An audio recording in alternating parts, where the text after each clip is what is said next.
आज जो घटना बताने वाला हूं गौतम बुद्ध की, उससे तुम्हारी वास्तविकता का आईना साफ हो जाएगा। बुद्ध के जीवन की ये घटना तुम्हें जरूर सुननी चाहिए अगर आपका उत्तर इन 2 सवालों के लिए हाँ है।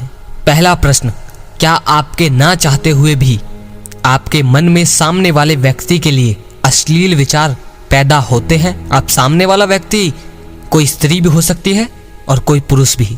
दूसरा प्रश्न, क्या आप ये जानना चाहते हैं कि अपने भीतर कैसे उतरे? क्योंकि अगर आप अपने भीतर उतर गए तो पहले प्रश्न वाली समस्या बहुत ही छोटी है। इस तरह की बहुत सारी समस्याएं चुटकियों में खत्म हो जाएंगी। अगर हाँ, तो ये कहानी आपको जरूर सिखाएगी। तो इन 2 सवालों के उत्तर जानने के लिए आपको इस कहानी को बड़े ध्यान से समझना होगा। तो शुरू करते हैं। गौतम बुद्ध के पास एक राजकुमार दीक्षित हुआ। वह बुद्ध का भिक्षु बन गया। सैकड़ों राजकुमार अपने राजपाट को छोड़ बुद्ध के भिक्षु हुए। वह भी उनमें से एक था। उस राजकुमार के भिक्षु बनने के एक दिन बाद ही बुद्ध ने उस राजकुमार को किसी श्राविका के घर भिक्षाटन के लिए भेज दिया। वह भिक्षु उस श्राविका के घर जाते वक्त रास्ते में यह सोचता जा रहा था कि जो भोजन मुझे प्रिय था वह भोजन तो शायद ही अब मुझे कभी मिलेगा। पता नहीं आज कैसा भोजन खाना पड़ेगा। वह भिक्षु उस श्राविका के घर पहुंचता है। श्राविका उस भिक्षु का स्वागत करती है और भोजन के लिए आसन ग्रहण करने को कहती है। वह भिक्षु बैठ जाता है और मन ही मन अपने प्रिय भोजन के बारे में सोचता रहता है।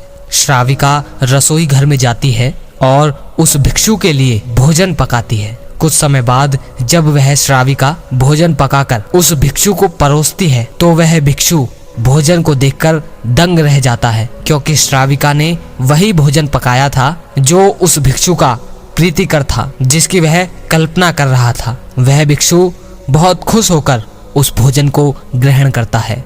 भोजन करने के बाद वह भिक्षु मन ही मन यह सोचकर निराश होता है कि हर रोज भोजन करने के बाद मुझे हमेशा विश्राम करने की आदत थी, पर आज तो धूप में चलना पड़ेगा, वापस जाना पड़ेगा। इतने में ही वह श्राविका उस भिक्षु को कुछ समय के लिए विश्राम करने का आग्रह करती है। भिक्षु उस श्राविका की बात सुन हैरान हो जाता है, क्योंकि वह भिक्षु विश्राम के बारे में ही सोच रहा था और उस श्राविका ने विश्राम के लिए ही कह दिया। फिर वह भिक्षु सोचता है संयोग होगा, इतना क्या सोचना।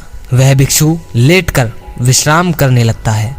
लेटे लेटे वह भिक्षु मन ही मन सोचता है कि जब मैं राजकुमार था तो महलों में रहा करता था। अब ना तो अपना घर है, ना ही धन है और ना ही परिवार, यहाँ तक कि मेरे सर पर इस छत का साया भी केवल कुछ देर के लिए है। इतने में ही वह श्राविका आती है और कहती है, भंते ऐसा क्यों सोचते हो कि घर नहीं, परिवार नहीं, धन नहीं, यहाँ तक कि इस छत का साया भी कुछ देर ही रहेगा। तुम जितनी देर चाहो यहाँ रह सकते हो। उस श्राविका के द्वारा इतना सुनते ही वह भिक्षु उठकर खड़ा हो जाता है, क्योंकि अब संयोग मानना कठिन था। अब तो बात साफ थी। वह भिक्षु उस श्राविका से कहता है, मैं बहुत हैरान हूँ, क्या आप मेरे मन के विचारों को पढ़ सकती हो? वह श्राविका उस भिक्षु से कहती है, हाँ निश्चित ही। सबसे पहले मैंने अपने खुद के विचारों को देखना शुरू किया। ये विचार अनगिनत थे,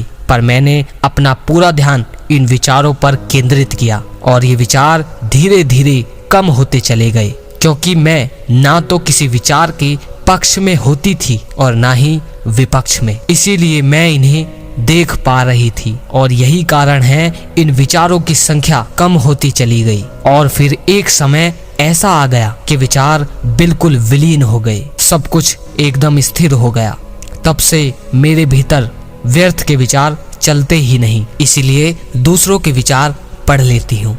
वह भिक्षु उस श्राविका की बात सुन घबरा जाता है और उस श्राविका से लौटने के लिए आज्ञा मांगता है। वह श्राविका उस भिक्षु से पूछती है, इतने घबरा क्यों रहे हो आप, क्या हुआ? पर वह भिक्षु उस श्राविका को कोई उत्तर नहीं देता और दौड़कर बुद्ध के पास पहुंचता है। बुद्ध के पास पहुंचकर वह बुद्ध से कहता है, क्षमा कीजिए बुद्ध, पर मैं अब वहां भिक्षाटन के लिए दोबारा नहीं जाऊंगा। बुद्ध उस भिक्षु से पूछते हैं, क्या हुआ, कोई गलती हो गई क्या, उस श्राविका से कोई भूल हो गई।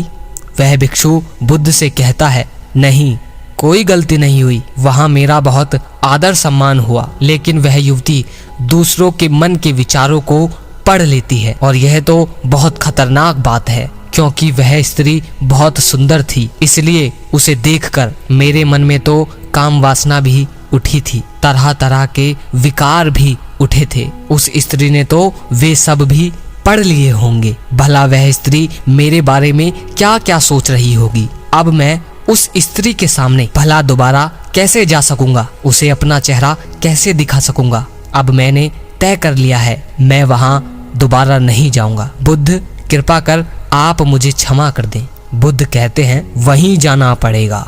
अगर इसी तरह हार कर तुम्हें क्षमा मांगनी थी तो भिक्षु क्यों बने। बुद्ध कहते हैं, अब तो रोज तुम्हें भिक्षाटन के लिए वहीं जाना होगा। जब तक मैं तुम्हें नहीं रोकूंगा तब तक तुम नहीं रुकोगे, यही तुम्हारी साधना है। लेकिन ध्यान रहे, होश पूर्ण जाना, जागे हुए जाना, यह देखते हुए जाना कि भीतर कौन से विचार उठ रहे हैं। बिना किसी विचार को सही या गलत ठहराए, बिना किसी विचार से लड़े, बस उन्हें देखना है। होश पूर्ण देखना, पूरी जागरूकता के साथ देखना, यह देखना कि भीतर कौन सी वासनाएं उठ रही हैं। बिना उनसे लड़े बस उन्हें देखना। अगले दिन वह भिक्षु भिक्षा मांगने के लिए उस श्राविका के घर जाने लगता है। वह बहुत घबराया हुआ होता है और उसके साथ आज पहली बार वह भीतर जागा हुआ होता है। वह भिक्षु अपने भीतर उठ रहे विचारों को देख रहा होता है। आज पहली बार वह भिक्षु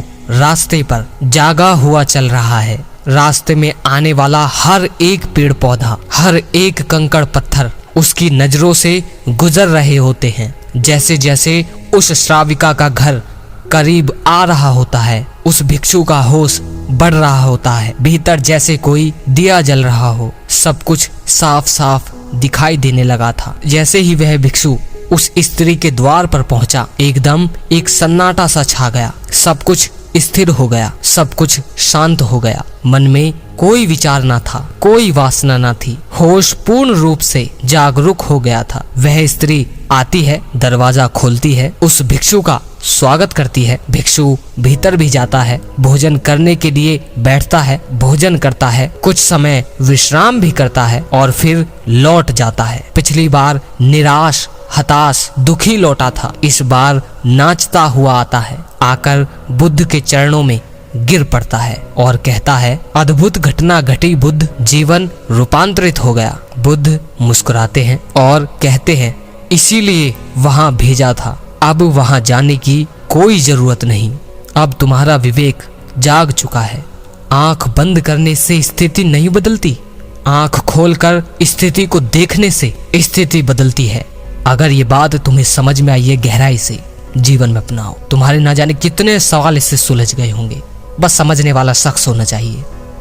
अगर यहाँ तक वीडियो देखी है और तुम्हारे सवालों के जवाब तुम्हें मिल चुके हैं तो कमेंट में जाकर लिखो, पवन भाई मेरे सवालों के जवाब मिल गए हैं। पवन भाई मुझे मेरे सवालों के जवाब मिल चुके हैं। अगर लगे शेयर करने लायक तो शेयर जरूर कीजिए और उन भाइयों का आभारी हूँ जो शेयर कर रहे हैं। अगली वीडियो में फिर मिलते हैं मेरे भाइयों। जय श्री कृष्णा।